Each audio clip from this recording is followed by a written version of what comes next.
Otro describe cómo, en su búsqueda de poder y control, utiliza sus tácticas tanto como los reclusos como en el personal, y es temido y admirado por ambos bandos. Tiene una gran habilidad para usar las amenazas, la intimidación, la fuerza, el engaño y las drogas, y regularmente informa sobre los otros reclusos para salvarse el culo y obtener privilegios. El código de honor de la cárcel no significa nada para él, a no ser que pueda sacar algo en su favor. Su relación con las mujeres es depredadora y frívola, como el resto de su conducta. Dice haber tenido cientos de relaciones que han durado desde días a semanas, y un incontable número de contactos sexuales. Cuando se le preguntó cuántos hijos tenía, contestó: "No lo sé, realmente. Unos cuantos, imagino. Muchas mujeres me han acusado de ser el padre, pero les digo, que te jodan. ¿Cómo sabes que es mío?". Ha aterrorizado y asaltado de manera constante a todas las mujeres de su vida. Ha abusado sexualmente de su hija y violado a su novia. Su propensión a la conducta sexual sádica le ha seguido hasta la cárcel, donde es bien conocido por su homosexualidad agresiva. Una de las características más sorprendentes de la personalidad de Earl es su presuntuosidad.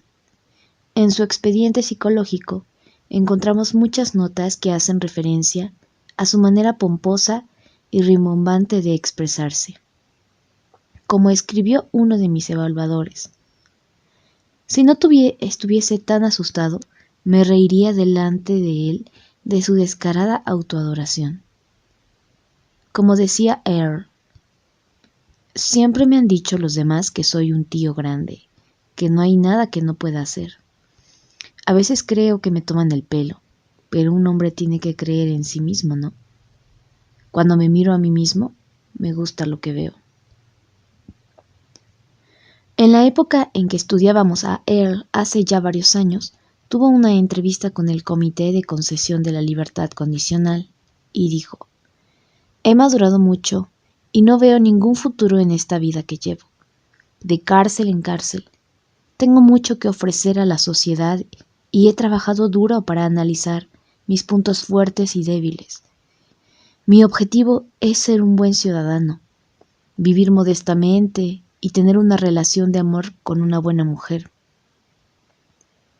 Creo que ahora soy una persona más honesta y digna de confianza que antes. Mi reputación es ahora, para mí, sagrada".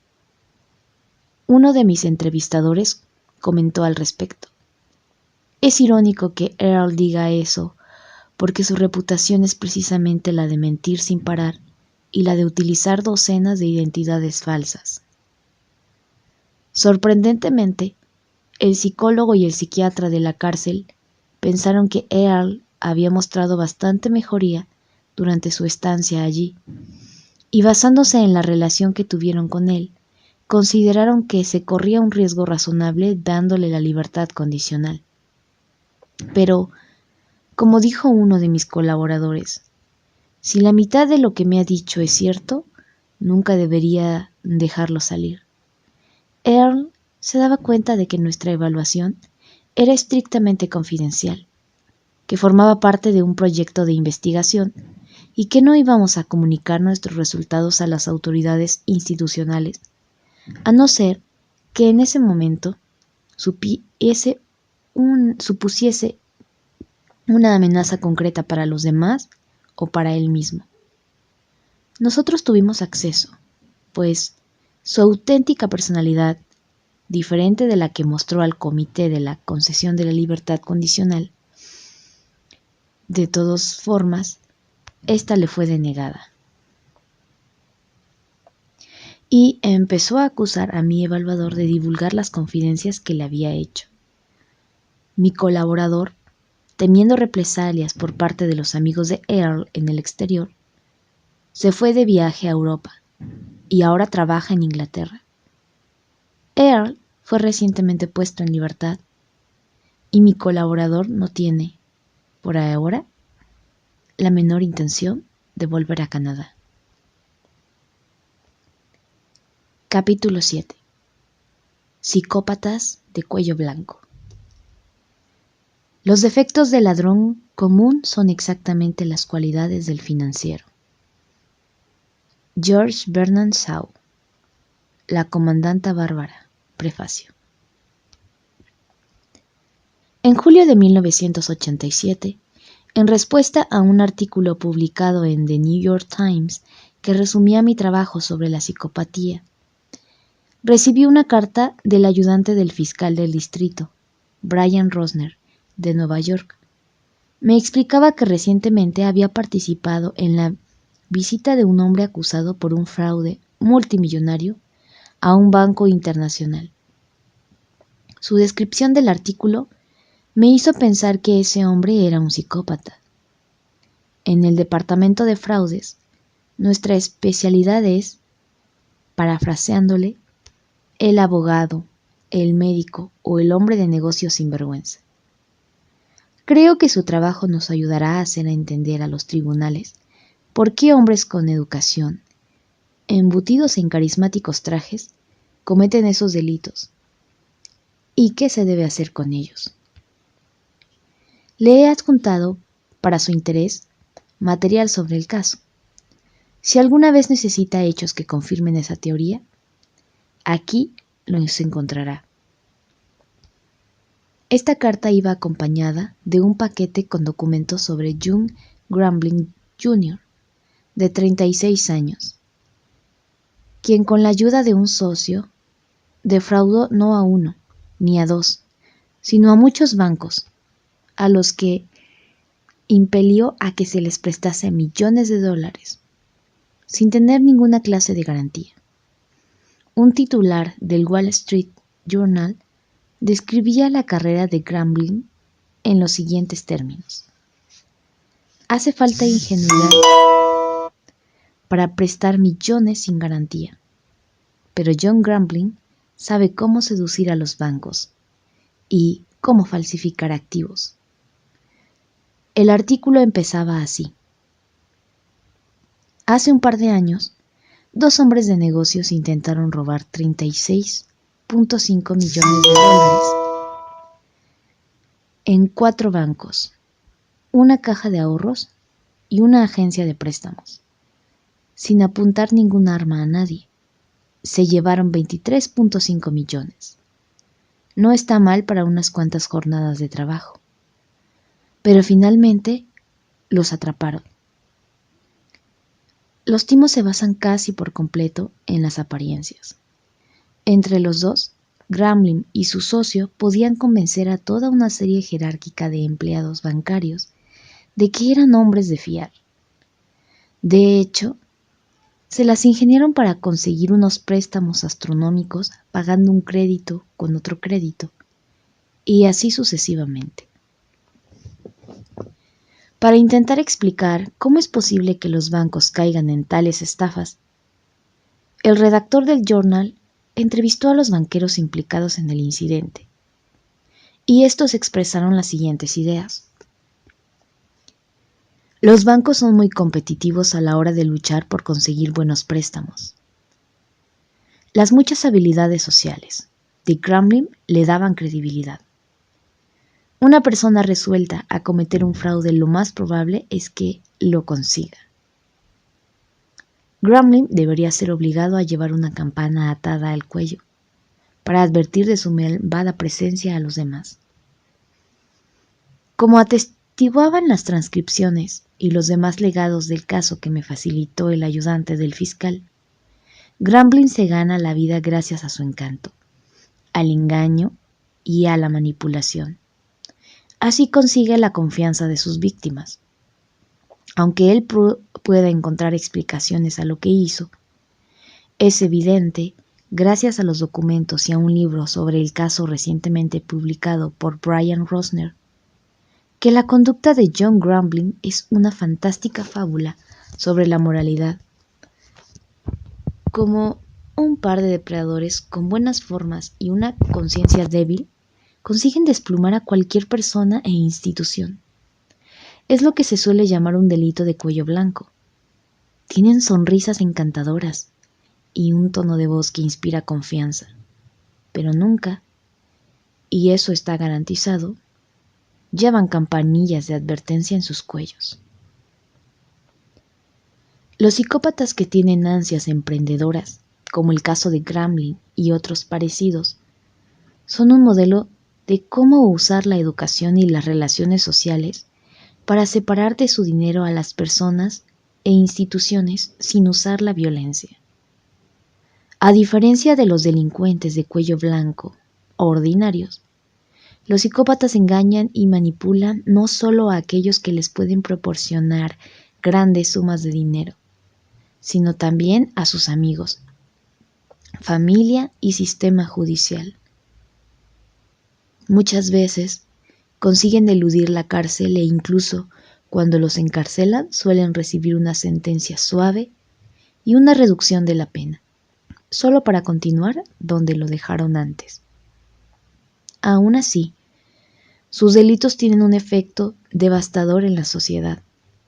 Consideremos los siguientes comentarios que hizo el ayudante del fiscal, Rosner, acerca de Gremlin en la vista oral del juicio. Los delitos de Gremlin son fruto de las maquinaciones de un hombre codicioso, una persona guiada por el deseo de ejercer el poder sobre las vidas y fortunas de los demás. Se trata de un deseo que frecuentemente vemos en los más perversos criminales. El trabajo de un hombre de una maldad incalculable. Este hombre ha recorrido el país destrozando carreras y aspiraciones profesionales de gente honesta. Podemos calcular el quebranto económico, pero no el sufrimiento y el dolor psicológico que ha causado.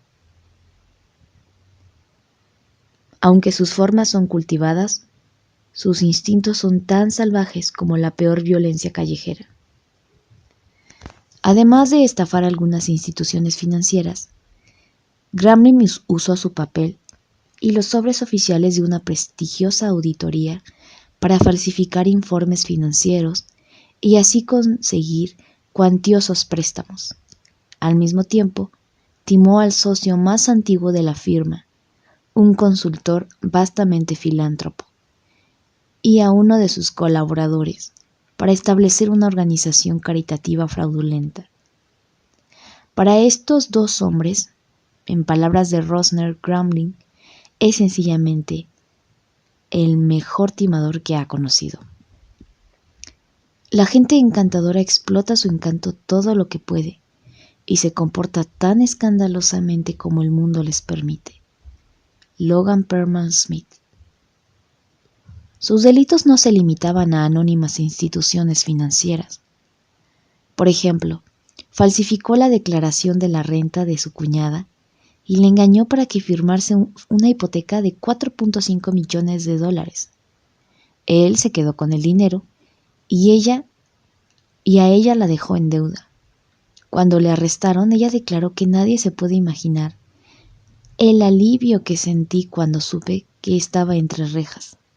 Esa pobre gente a la que ha timado, Dios, ahora ya no puede hacer daño a nadie más. Su cuñado escribió en una ocasión que Gremlin le hablaba de su arrepentimiento por sus errores pasados, de su terapia, de su completa rehabilitación y de sus planes para pagar sus pecados anteriores, mientras estaba planeando timar a otro banco. Cuando salió libre bajo fianza, Gremlin consiguió, cometiendo fraudes, esta vez en una espiral delictiva de importantes proporciones. Evidentemente, sus expresiones de remordimiento quedaban deslegitimadas por su conducta. ¿Y qué decía Gremlin de todo esto? No mucho, como veremos a continuación. Algunos de sus comentarios son un buen ejemplo de una característica común en todos los psicópatas. Distorsionan fácilmente la realidad, incluso saben que los demás están al corriente de sus fechorías. Sus comentarios están tomados de una carta que envió al tribunal en un intento por obtener una sentencia benigna. Gracias a mi formación financiera me he convertido en un arquitecto de las finanzas. No soy un timador profesional. Antes de 1983, nunca tuve ningún problema legal en ningún empleo, ni en mis actividades financieras, ni en cualquier otra actividad. Y soy una persona muy sensible. Como Grambling averiguaría más tarde, sus afirmaciones no lograron ocultar las evidencias. El juicio puso de manifiesto que Grambling era un timador profesional que tuvo problemas legales antes de 1983 y, por las informaciones que se obtuvieron, no era una persona sensible, en el sentido normal del término. Sus anteriores problemas legales y fraudes están bien documentados. Cuando era estudiante universitario a principios de la década de 1970, defraudó varios miles de dólares a su fraternidad.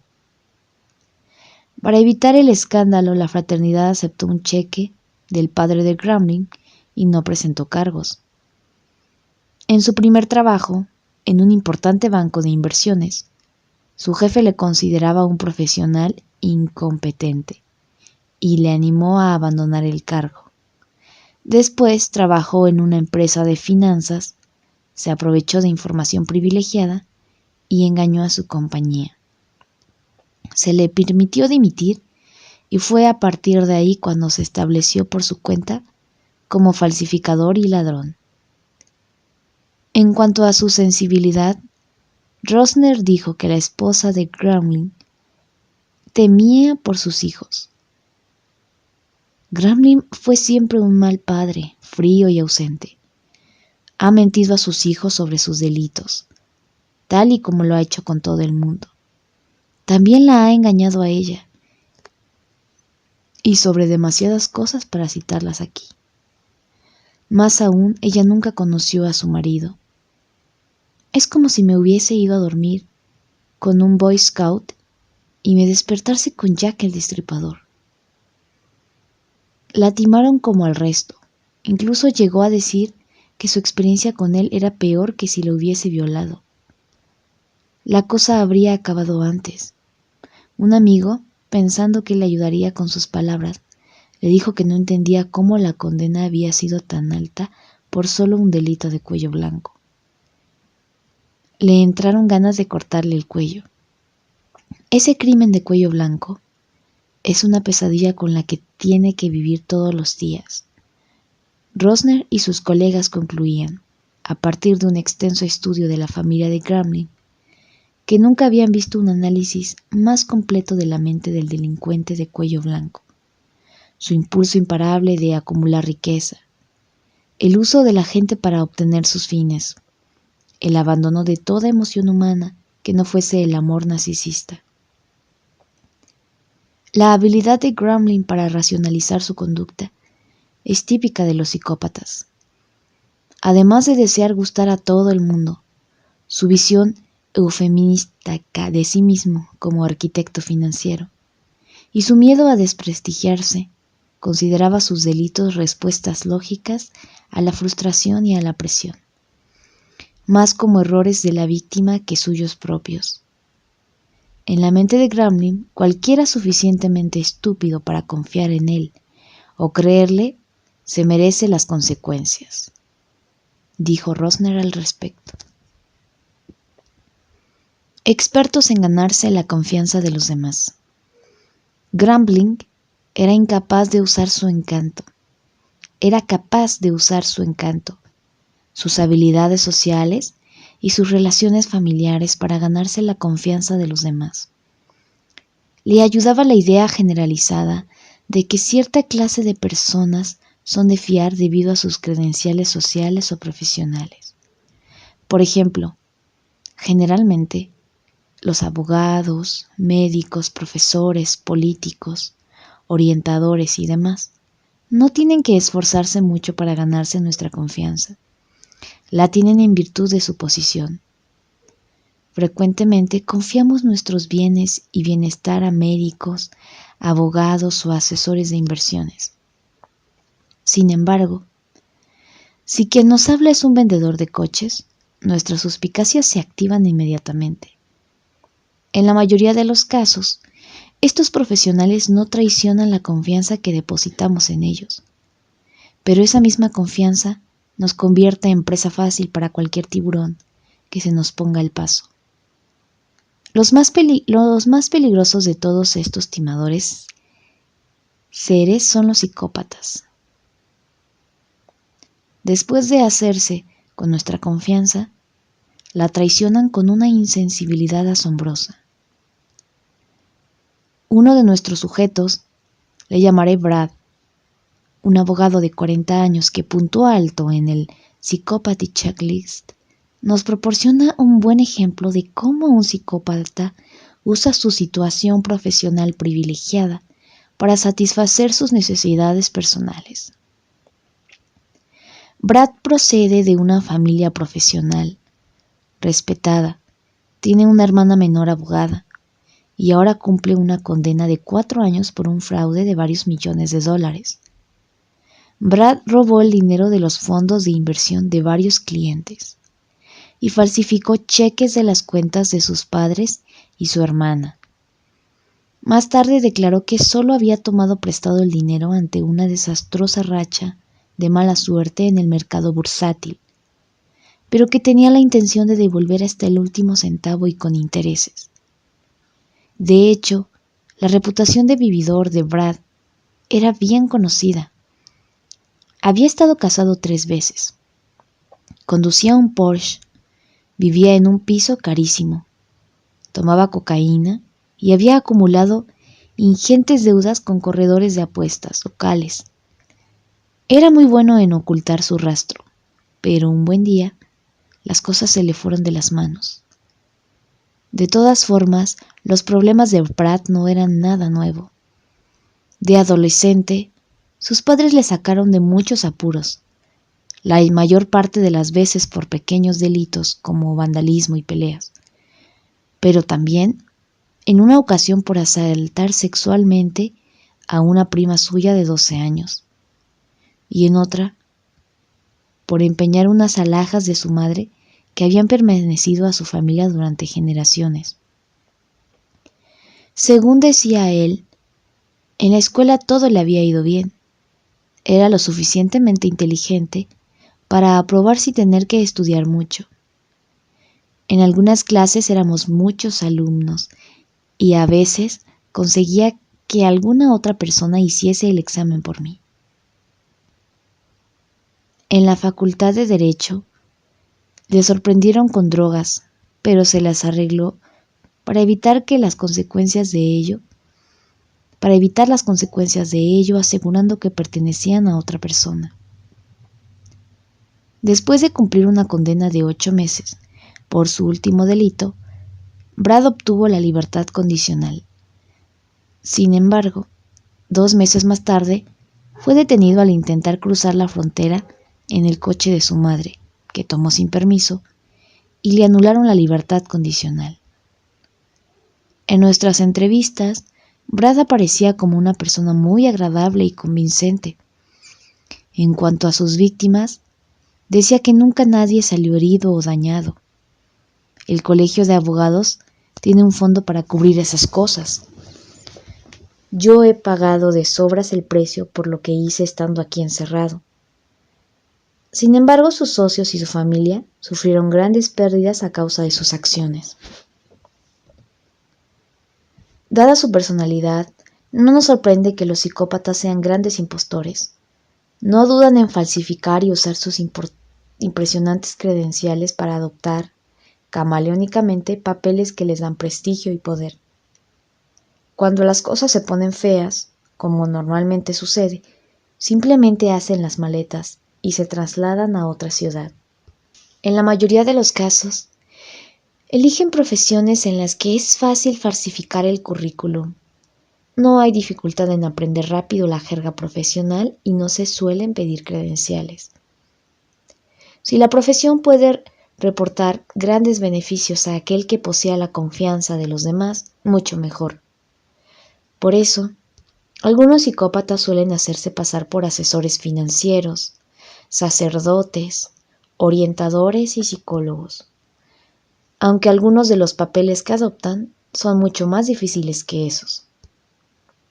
Hay psicópatas que se hacen pasar por médicos y diagnostican, recetan medicamentos, incluso llevan a cabo operaciones de cirugía. No les preocupa en absoluto poner en peligro las vidas de sus pacientes. Hace 10 años, en Vancouver, vivía un hombre que se hizo pasar por cirujano